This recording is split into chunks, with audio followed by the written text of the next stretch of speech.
Hey guys, and welcome back to the Hot Tea channel where we spill tea left, right, and everywhere in between. The collab we have all been waiting for has finally arrived. Dude, I can't believe we're sitting here right now. I know. This is crazy. It's crazy. I feel like I'm surrounded by adversary. You got it. Tana Mongeau, Wittek and Mike Majlak got together and headed over to the H3 headquarters this week to record an episode with Ethan Klein, who decided to use his time with the trio to squash the past beefs he has with each of them individually. When you say that you're looking for a new BFF, do you almost mean to fill the internet's void of frenemies? Or do you No, mean... just like This is what I was worried about. This is what I was worried about. You two get together, and then what about me? I'm just cut out. It's been 5 minutes. This is kinda keeping with my theory about there being an actual possible love interest between Jeff and Tana here, right? What else have you come at my neck so for, that's H3? anyway. Apologies for that. You know, I think you're saying. Yeah, I know. I shouldn't have said that. I fucked I'm gonna go myself. take this. I don't want to comment on this one. Anybody's waiting. I see it. I don't know if anyone else sees it. Ethan begins with Tana, who just had some dental surgery done and showed up to the studio regardless of being in pain as to avoid any backlash from Ethan or his followers. Yeah, And I'll I think you just called me like a super spreading, face tuning, like idiotic hooker. I never called you a hooker. Despite having changed and making an attempt to do better at these things, Ethan explains that he used to be so much more of a hater in the past, specifically during the Frenemies era. I think what happened was during the Frenemies era, and I'm not going to blame Trisha for me being an asshole, okay? But we kind of brought it out in each other, okay? So I'm not at all blaming her. But I just, a lot happened, a lot got caught up. Jeff actually tells Ethan that he's basically thankful for those times and that he wouldn't change a thing. A lot of good things came out of that era, believe it or not. Yeah. Wow, thanks, bro. It was a real eye-opening experience for me.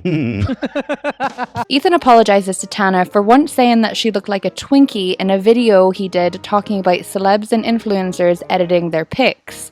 In the past, during Frenemies, Trisha would often bring this up and criticize Ethan for it, but he now had the opportunity to apologize and make it right with Tana. I don't think you've ever said a bad thing about me, and so yeah, I'm a hater-ass bitch. Honestly, it feels great to hear, but I will say that I've definitely done my fair share of dumb things, so I'm no stranger to people commentating on that.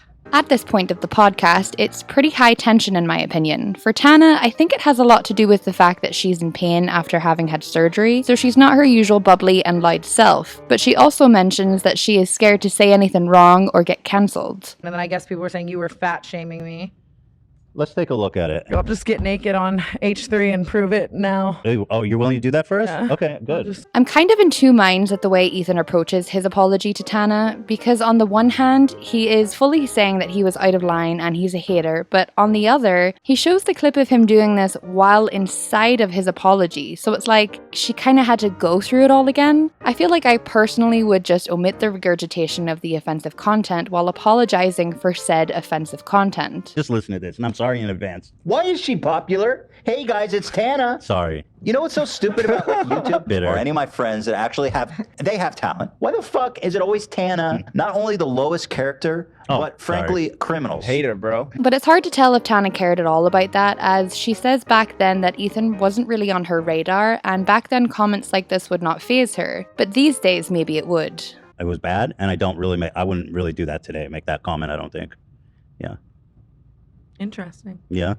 What do you think made you like that in that era of time? But a lot of the hating, just straight up hating comments towards people, what do you think made you like that? Is anyone detecting just a pinch of anger or something behind Tana? Does she just maybe not like Ethan? Or is it just the tooth pain? Okay, so Tana, that's pretty much it, But you do forgive me for the Twinkie comment? I mean, forgive, sure. People do that. Does it make me look at you as a different kind of person? Maybe a little bit, yeah.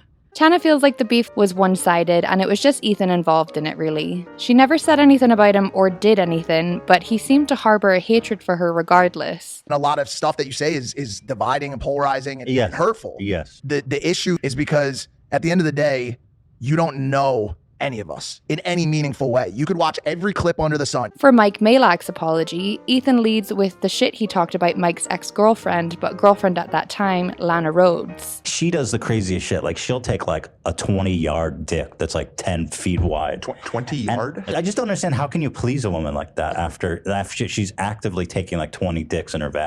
Ethan had no support on this one at all when he said this, not from Hila or the team or any of his foot soldiers. It didn't deserve it, that kind of words. Sometimes I just try to be funny and it's live. I've gotten a lot better at censoring myself, I think, in the past couple years. There's really an apology owed to Lana more than anything here. Ethan calls out Mike for Dink Doink, which is a cryptocurrency coin thing that Logan Paul came up with and is a running joke on the H3 podcast for being a scam and total bullshit. Here to send some love and camaraderie to the Dink Doink Telegram team. I need you to really shut up for this whole segment. Let me explain it to you very quickly. Guys, you can cut it. You don't have to keep playing it. It's a fucking idea that talks shit about the crypto community. Mike gets a little heated while talking about this and maintains that it was just a joke, at least on his part, and it was never meant to be a serious thing, and literally zero money was made on this.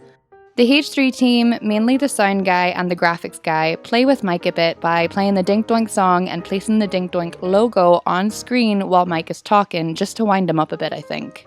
Ethan and Jeff's beef of course gets addressed, and the main one there is when the Vlog Squad and Dom and David Dobrik were exposed and all that, and Ethan and Trisha brought some things to light and had Jeff on the Frenemies podcast to talk about it. Since then it's clear that the beef was already squashed mainly, but I think they had to talk about it at least during this BFFFF's edition of the H3 podcast. Why? I mean, it still does. I'll still get comments from the foot soldiers and stuff like that. Oh, Even really?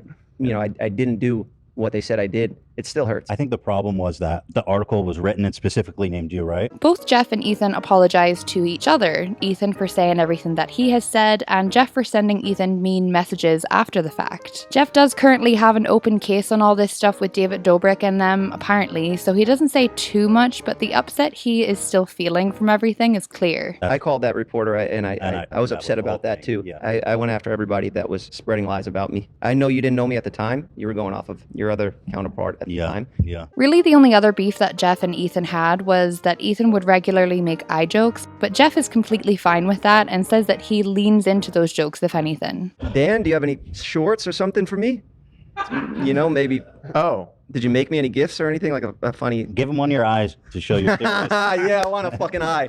I want one of your eyes, Dan. This apology episode of H3 and this kind of random collab was complete with friendship bracelets and a ceremonious squashing of the beef, quite literally in a vice. Now, since this apology has been handed out, there is a door opened for Tana to make an actual appearance on the H3 podcast in the future. I felt like this was important first. I didn't want our entire first episode to just be about all of the sweet, lovely things you've said about me over the years. Yeah. So, I mean, now it would be, better. Okay. Yay. Yay. And that seems to be the case for all three of them. Like, you could hit us up. You're like, oh, I need some fucking energy today. You call me. I need some sob stories. You call Jeff. I need fucking Tana to bring some fucking sassiness. You call Tana. You know what I'm saying? Like, now you got us locked in. While Ethan is ironing out the creases in these relationships, it seems to be something that he is aiming to do with more people. He mentions Austin McBroom at one point, likely as a joke, but a more mentionable reconciliation is with Dave Portnoy. He invited me on his podcast just like yesterday. Listen, Dave's Should unapologetic. Yeah. It's iconic. He's very unapologetic. You know what I'm saying? And he sticks to his guns. And I think there's something to be said about that in today's current society. Another unlikely collab heading our way, it seems. Some beefs, though, are not set to be squashed today, or possibly anytime soon. Do you ever foresee being cool with Trisha again? I don't actually hate Trisha. Like, I understand her. She's a complicated person that I just trusted and believed everything she said, which maybe wasn't the way to do it. And Jeff may have just started his own new beef with none other than our favorite Top G. The only thing he's a champion of is human trafficking, dude. I'll fuck Andrew Tate up. Jeff also spills some tea on an apparent project that Oliver Tree, renowned satirical nemesis of H3, is working on. Listen, we're just I'm bringing you an album. I'm not cutting another one off. Tate, You guys, Oliver that's Tree, selling and tickets, Keemstar teamed up. There's a diss track coming your way. We're just giving you a heads up. This is it. Let's move on. Okay. Actually, throughout this podcast episode, Oliver Tree is mentioned a few times, and apparently while he was on Jeff's barbershop show, he said a lot of really bad things about Ethan Klein and even his family. Jeff says that the things Oliver said were so bad that he had to cut a lot of them out of the episode. Mike backs that up by also saying Oliver talked a lot of shit to him about Ethan.